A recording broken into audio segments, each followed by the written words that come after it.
All rise. The court is in session. This is case 4421, Cody Clark and British Airways versus the families of the 7/11 disaster. Please be aware that you are now under oath. Mr. Clark, you have chosen to defend yourself against these allegations on the grounds that you are a practicing lawyer of 30 years. Yep, that is correct. Mr. Clark, on the night of the 7th of November 2012, you were piloting a Boeing 747 airliner, flight 2489 from London to Michigan. And I believe that this was your maiden flight with British Airways. Is this correct? Affirmative, yes, that's correct. Okay. While the details of what occurred during this flight are still sketchy, the results are not.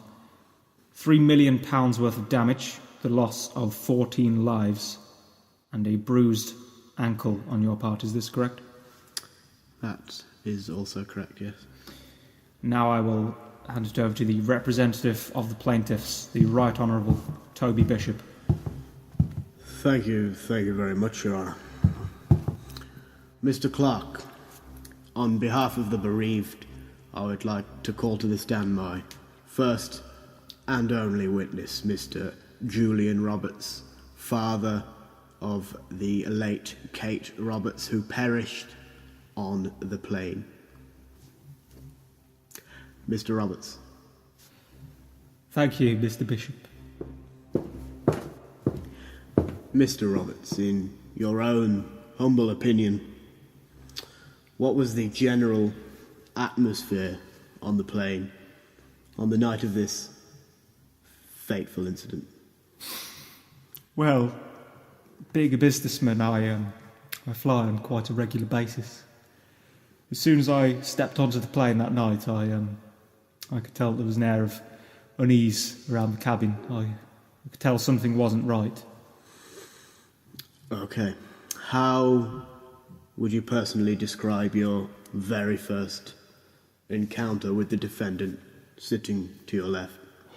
Well, I had taken my seat. I was reading the in-flight magazine, and I noticed that Mr. Clark had stolen upwards of 50 Gordon's Gin miniatures from the snack trolley, and he struggled to hide them under his ill-fitting shirt on his way to the cockpit. My daughter tried to speak to a cabin crew member about it, but to no avail. I tried to tell myself that it was nothing, that it was normal, but I simply couldn't get the image out of my mind, and it... I understand that this is very hard for you, Mr. Roberts, but please, for the sake of justice, tell the jury more. Well, we'd approached the runway when the pilot repeatedly stalled the plane, muttering obscenities over the intercom, which I don't think that he realised was on at the time.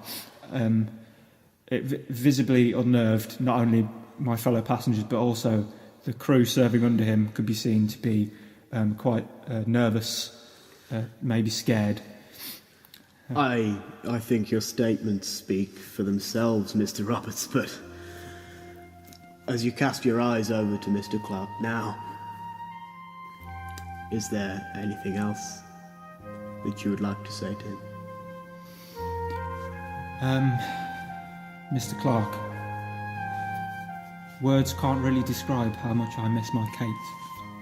I could still hear her scream at night, and every day I ask myself why God chose to take her instead of me. I could blame you. I could hate you, Mr. Clark. Hell, I can even rip your throat out right here and now. But I forgive you, because that's what the Lord tells me to do. Thank you, Mr. Roberts. Thank you. And although that simply moving testimony may seem damning enough to our jury today, I would like to bring to their attention this simple sound recording obtained from the black box of the very play itself. Please, madam, could you play the tape?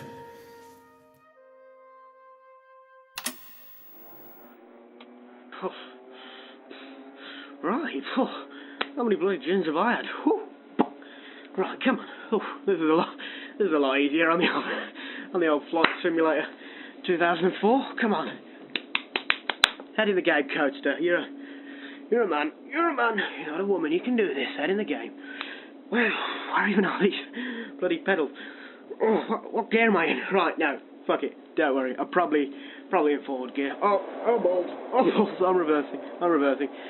God, how did anyone ever believe that me, old Cody Clark, is an actual pilot? Anyway, right. Never mind. Come on, start again. Put the intercom on.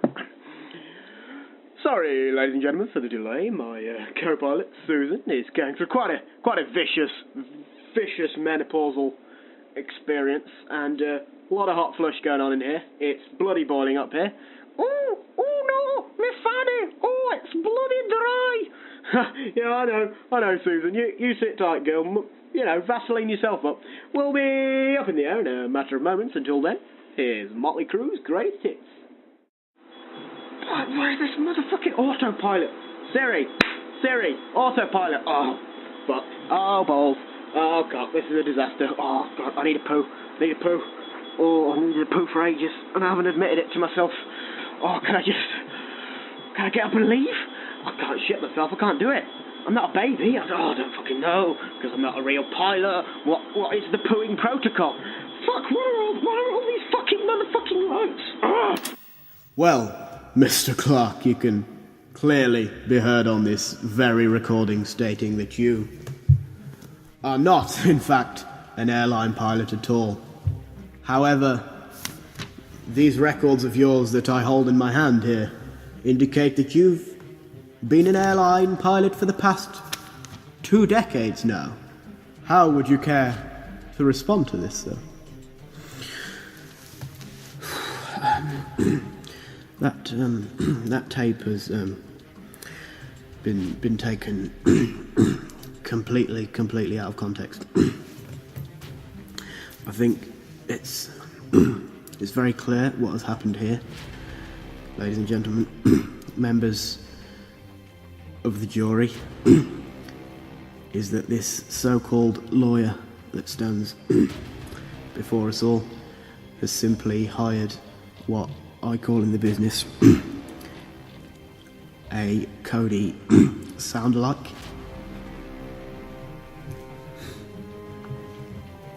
to quite sadly implicate me at the scene of this crime. In fact, on the day of this horrific incident, I was nowhere near this plane nor the airport which it apparently departed from. I was simply at home attempting to teach my very, very small little niece, Margaret, the art behind the game that is Sudoku. No, she's not quite there yet, but she's trying, and that's really all you can ask, isn't it? Mr. Clark, the holes in your argument are too numerous to list. It has become apparent to everyone in this court that you are not an airline pilot, neither, I am sure, are you a proper lawyer. I will no longer put the plaintiffs through the torture of hearing you lie through your teeth. The charges laid against you are gross negligence, perjury, and above all else, manslaughter. How do you plead?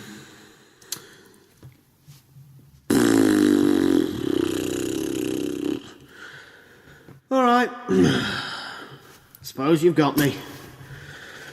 I've never actually touched a plane before that night, but, well, what can I say? I mean, come on. Everyone lies on their CV, don't they?